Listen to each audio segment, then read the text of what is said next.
हाँ भाई, वंदे मातरम जैन सभी को।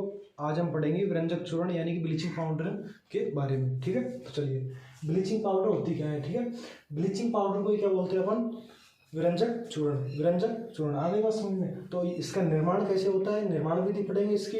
इसका जो नाम होता है, केमिकल नेम या जो साधारण नाम होता है, उसके बारे में हम पढ़ेंगे। ठीक है, तो चलते हैं।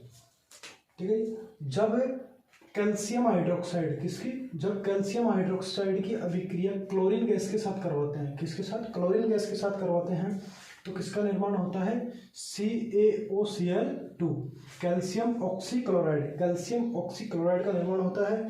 प्लस में क्या होता है, जल का निर्माण होता है। आगे बात समझ में। ठीक है, जब कैल्शियम हाइड्रोक्साइड की अभिक्रिया क्लोरीन गैस के साथ करवाते हैं तो CaOCl2 यानी कैल्शियम ऑक्सीक्लोराइड का निर्माण होता है। प्लस में जल बाहर निकलता है।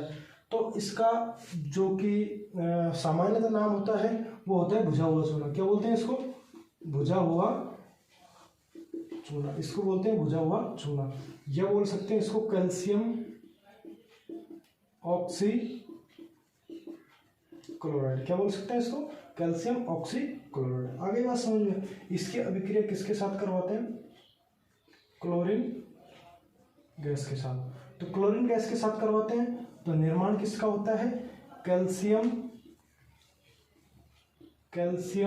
ऑक्सीक्लोराइड। Calcium oxychloride. ठीक है, कैल्शियम ऑक्सीक्लोराइड। और कैल्शियम ऑक्सीक्लोराइड ही क्या होता है, ब्लीचिंग पाउडर बोल सकते हैं इसको, या व्यंजक चूर्ण बोल सकते हैं। ठीक है, तो इसके क्या बोल सकते हैं, ब्लीचिंग पाउडर बोल सकते हैं इसको, या बोल सकते हैं इसको व्यंजक चूर्ण। व्यंजक चूर्ण। आगे बात समझ में। ठीक है, क्या बोल सकते हैं, यही तो व्यंजक चूर्ण होता है और यही ब्लीचिंग पाउडर होता है। ठीक है जी, आगे देखते हैं। प्लस में क्या, किसका निर्माण होता है, प्लस में जल का निर्माण होता है। ठीक है, तो हमने क्या किया, हमने कैल्शियम हाइड्रोक्साइड की अभिक्रिया क्लोरीन के साथ करवाई, तो हमारे पास CaOCl2 एक क्या हो गया, सफेद अवक्षेप प्राप्त हो गया और जल का निर्माण हो गया। और ये श्वेत जो अवक्षेप होता है वही क्या होता है, ब्लीचिंग पाउडर होता है। ठीक है, इसका निर्माण होने के पश्चात इसके उपयोग क्या क्या होते हैं, इसके उपयोग देखते हैं हम। नंबर 1, ठीक है, उपयोग की यदि बात करें, उपयोग की बात करें तो इसका उपयोग सूती वस्त्र वह लिनेन में व्यंजक के रूप में किया जाता है। ठीक है, या जल की सफाई के रूप में भी किया जा सकता है, कीटाणुनाशक के रूप में भी इसका उपयोग किया जा सकता है। ठीक है, तो इसका उपयोग सूती वस्त्र उद्योग व लिनेन में व्यंजक के रूप में। ठीक है, नंबर 2 बात करेंगे हम। तो नंबर 2 क्या किया जाता है, इसका उपयोग जल की शुद्धता के लिए। ठीक है, किसके लिए, शुद्धता यानी जल को शुद्ध करने के लिए। ठीक है, जल को शुद्ध करने के लिए। आगे बात समझिए। तो इसका उपयोग सूती वस्त्र उद्योग व लिनेन के व्यंजक के रूप में किया जा सकता है, या जल की शुद्धता के रूप के लिए भी किया जा सकता है। आगे बात समझ में। ठीक है भाई, तो इतने 2 उपयोग पूछ सकते हैं आपको, तो 2 उपयोग आप कर देना। निर्माण विधि आपने पढ़ी ली, इस प्रकार से इसका निर्माण होता है। कोई दिक्कत आपको, ना दिक्कत। चलिए मैं हटा देता हूँ इसको।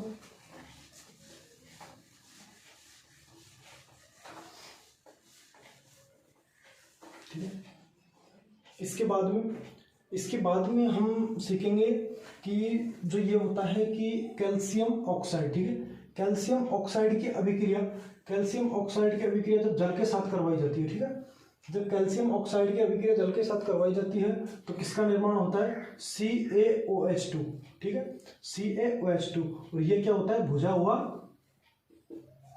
हुआ चूना। इसका रासायनिक सामान्यतः नाम क्या होता है, भुजा हुआ चूना। और इसी का उपयोग हमने किस में किया था, इसी का उपयोग हमने किया था व्यंजक चूर्ण के निर्माण में। ठीक है, आगे बात समझ में। किसका उपयोग किया था, कैल्शियम हाइड्रोक्साइड का उपयोग। जब कैल्शियम हाइड्रोक्साइड अभिक्रिया CO2 के साथ करवाते हैं, यानी कार्बन डाइऑक्साइड गैस के साथ करवाते हैं, तो किसका निर्माण होता है, CaOCl2। आगे बात समझिए। ठीक है, CaOCO3। ठीक है, प्लस में वही जल वगैरह बनता है। ठीक है, तो देखिए जब हमने, ये क्या होता है, बिना भुजा हुआ चूना, इसका सामान्य का नाम होता है बिना भुजा हुआ, बिना भुजा हुआ चूना। बिना भुजे हुए चूने से भुजा हुआ चूना बनाने के लिए हम क्या मिलाते हैं इसमें, जल। क्या मिलाते हैं, जल, ठीक है, जल मिलाते हैं। किसमें मिलाते हैं, कैल्शियम ऑक्साइड में। जब H2O यानी कि जल मिलाया जाता है तो भुजा हुआ चूने का निर्माण होता है। किसका निर्माण होता है भाई, भुजे हुए चूने का निर्माण होता है, जिसका रासायनिक नाम होता है कैल्शियम हाइड्रोक्साइड। जिसका रासायनिक नाम क्या होता है, कैल्शियम हाइड्रोक्साइड। और कैल्शियम हाइड्रोक्साइड की अभिक्रिया जब कार्बन डाइऑक्साइड गैस के साथ करवाते हैं तो ये CaOCO3 का निर्माण होता है, यानी कैल्शियम ऑक्सीक्लोराइड। ये क्या होता है, कैल्शियम ऑक्सीक्लोराइड, और यही सूत्र किसका होता है, संगमरमर का। तो इसे किसका सूत्र बोलते हैं, संगमरमर, CaOCO3, कैल्शियम ऑक्सीक्लोराइड। और यही क्या होता है, सामान्यतः संगमरमर होता है, ठीक है। और प्लस में क्या होता है, जल बनता है। अब ये भुजा हुआ चूना, ये भुजा हुआ चूना किसके साथ अभिक्रिया करता है, CO2 के साथ, कार्बन डाइऑक्साइड गैस के साथ, कार्बन डाइऑक्साइड गैस, ठीक है। कब करता है, दीवारों पे जब हम पेंट करते हैं, किस पर, दीवारों वगैरह पे जो पेंट करते हैं, किसका, CaOH2।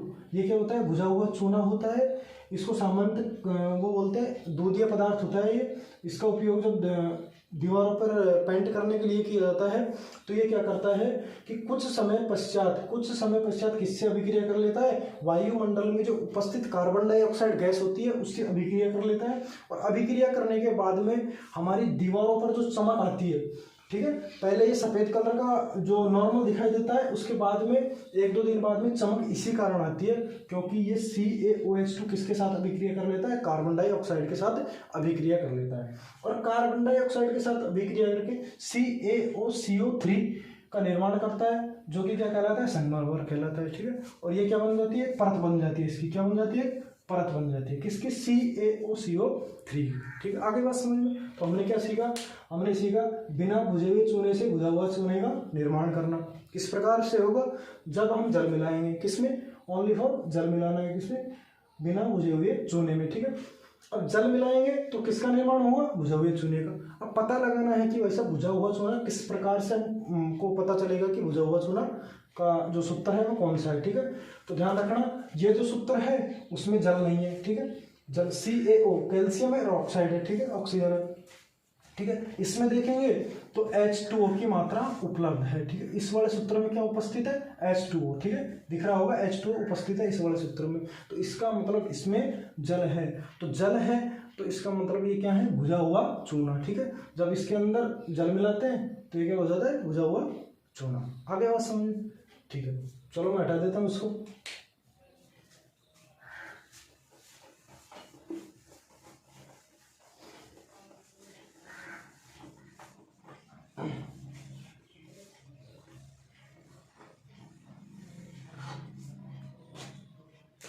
एक सीखी होगी आपने उदासीनीकरण अभिक्रिया, ठीक है। एक आपकी इंपॉर्टेंट है उदासीनीकरण अभिक्रिया। आगे बात समझ, उदासीनीकरण अभिक्रिया। उदासीनीकरण अभिक्रिया जो होती है वो क्या होती है, जब अम्ल की अभिक्रिया, किसकी, अम्ल यानी एसिड की अभिक्रिया किसके साथ करवाते हैं, क्षार के साथ यानी बेस के साथ करवाते हैं तो किसका निर्माण होता है, लवण तथा जल का निर्माण होता है। आगे बात समझे, लवण तथा जल का निर्माण होता है, ठीक है। अब लवण मतलब साल्ट और वाटर बोल सकते हैं इसको, ठीक है। आगे बात समझ में, ठीक है। तो अम्ल ले लेते हैं हम, HCl प्लस बेस NaOH, ये होगा हाइड्रोक्लोरिक अम्ल, ये होगा सोडियम हाइड्रोक्साइड जो कि क्या है, क्षार है। आगे बात समझ, जब रिएक्शन करवाएंगे इनकी तो क्या आ जाएगा अपने पास में, अपने पास में आ जाएगा कि NaCl प्लस H2O, ये क्या बन जाएगा, अपना लवण बन जाएगा, और ये क्या बन जाएगा, जल बन जाएगा, ठीक है। ये क्या हो जाएगा, हाइड्रोक्लोरिक अम्ल।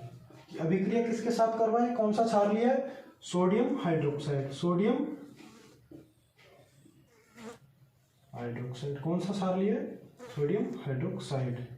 ठीक है, जब हाइड्रोक्लोरिक अम्ल की अभिक्रिया सोडियम हाइड्रोक्साइड के साथ करवाते हैं तो लवण और जल बनता है। ठीक है, इस कारण ये कौन सी अभिक्रिया कहलाती है? उदासीनीकरण अभिक्रिया कहलाती है। आगे बात समझ में? ठीक है, उदासीनीकरण अभिक्रिया कैसे होती है? Na पर प्लस और Cl पर माइनस, प्लस माइनस। ठीक है, इस कारण ये अभिक्रिया क्या हो जाती है?